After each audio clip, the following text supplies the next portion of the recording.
Hi, welcome back to my channel. If you're new here, my name is Claudia and I post vlogs to this channel.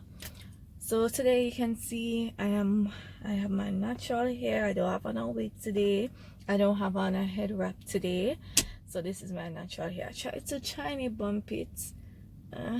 My hair previously was low. It was low cut hair. I just cut it all off, shaved it all off in when 2017, and I started growing back my hair in the latter part of 2019. So it's at that awkward stage where sometimes I put in braids, sometimes I wrap it up, sometimes I just comb it back and wear a wig, and I'm just trying to do a lot of things with it. I mean, the hair is not growing back as evenly as I would like, especially the hair front. So I've been using a lot of black castor oil, hemp seed oil, just things to make the hair grow. Yes, but enough about my hair. So today I want to talk to you guys about putting gas in your car when you drive. Now in Jamaica you have 90 octane, 87 octane, and diesel. It's not like in the States, like for example in Texas, where you have 97 octane. In Jamaica, 90, 87 diesel. Right? Some of the gases have ethanol in it, and others, I guess, they're just petrol and diesel. Basic things, right?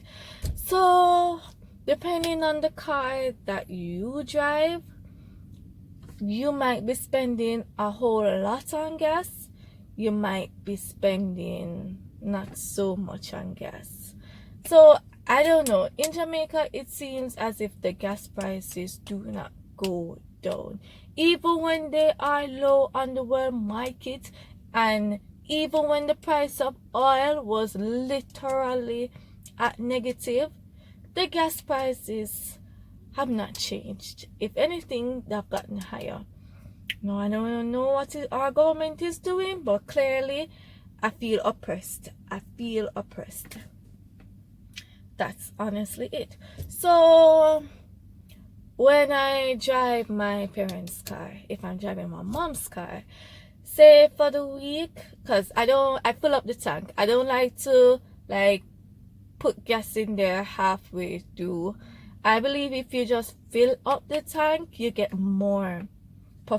better performance out of the gas, right? So when I'm driving my mom's vehicle, I would say put like 6,500 in there, and that should fill it up. But it also depends on the gas prices for the week, you understand? So maybe sometimes it costs a little less and sometimes it costs a little more, right? If I'm driving my dad's vehicle now, my dad's vehicle is a pickup truck, and it's an older pickup truck.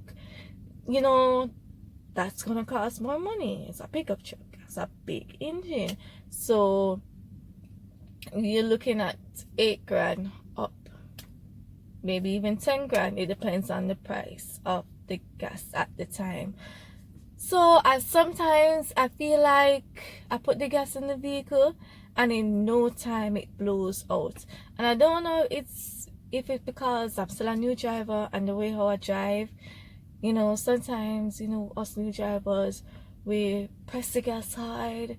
You know how new drivers are. So I'm wondering if that is it. And then, honestly, if you work in Kingston, I work in Kingston, but I live outside of Kingston. I live in St. Catherine.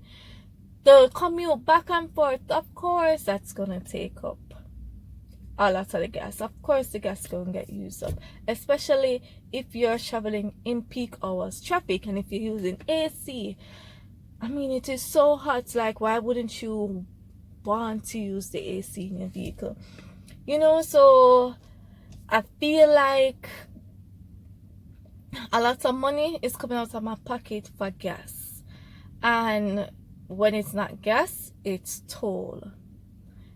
for us that don't leave so early, but leave early enough, but want to avoid traffic, we take the tolls. And say if you're driving a class 1 vehicle, depending on where it is, it's 170, go up. And if I'm driving my dad's vehicle, you know that's a pickup truck, you know the tolls are going to go up. So yes, cars cost money.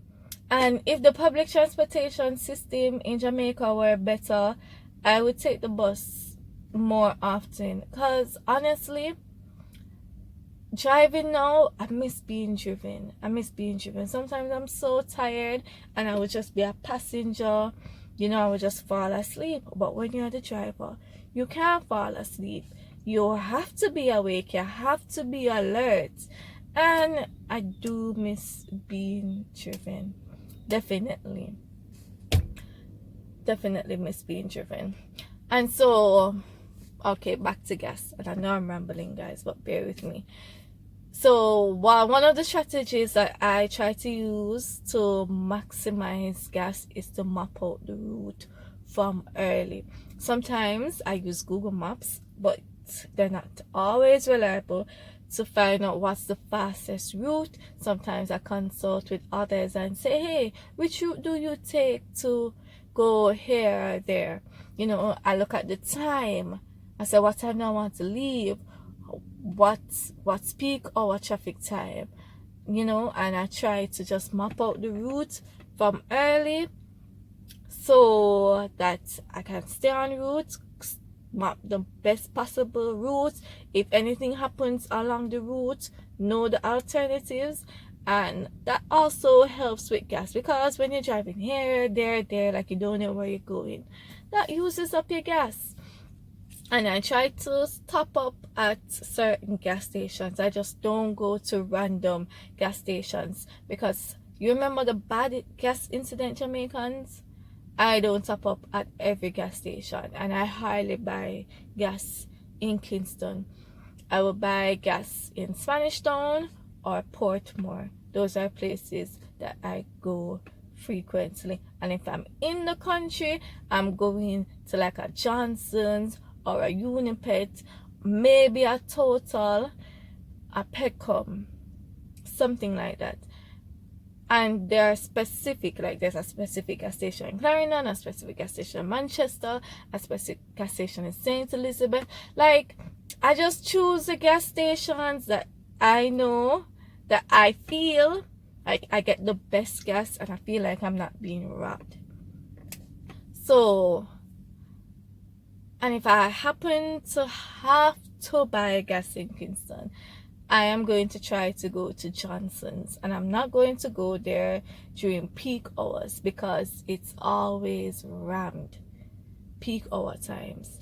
But as I say, I always make sure that gas is in this vehicle, whichever vehicle I drive. So I top up in Spanish Town or Portmore. And then I always look for the best gas prices. And I never used to pay attention to these things now. It's until you start driving these things that you never pay attention to because you are a passenger. It matters. It matters. And boy, gas money, if you're not careful, if you don't optimize properly, you're going to be blowing a lot. Like sometimes I feel like, boy, could I be a biker? Because you know, bikers, they can put like 2,000 in the tank, like in like one of those noisy yangs. I hate those yangs, you know, and that can carry them to Kingston and Mobile with ease. You understand? But I'm not a biker, I'm a car person. So yeah, gas. Ooh, it costs so much. But if you drive, you have to buy gas. So let's recap. Just fill up your tank. Don't fill up your tank. Peace. I'm telling you, it costs more when you do that. So just fill up your tank, drive it until you see it reach near E, and then you fill it up again. It works. Map out your route from early. Choose the gas stations where you top up wisely. And if you have any more pro tips in terms of gas driving, drop down in the comments below. So that's my video for today. Have a good day. See you soon. You can follow me on Instagram. I don't know why I keep putting in the Instagram plug, because I hardly log into Instagram, but it is at Claudzier, CLAUDZIER. So thanks for tuning in, thanks for watching, and see you in another video. Bye.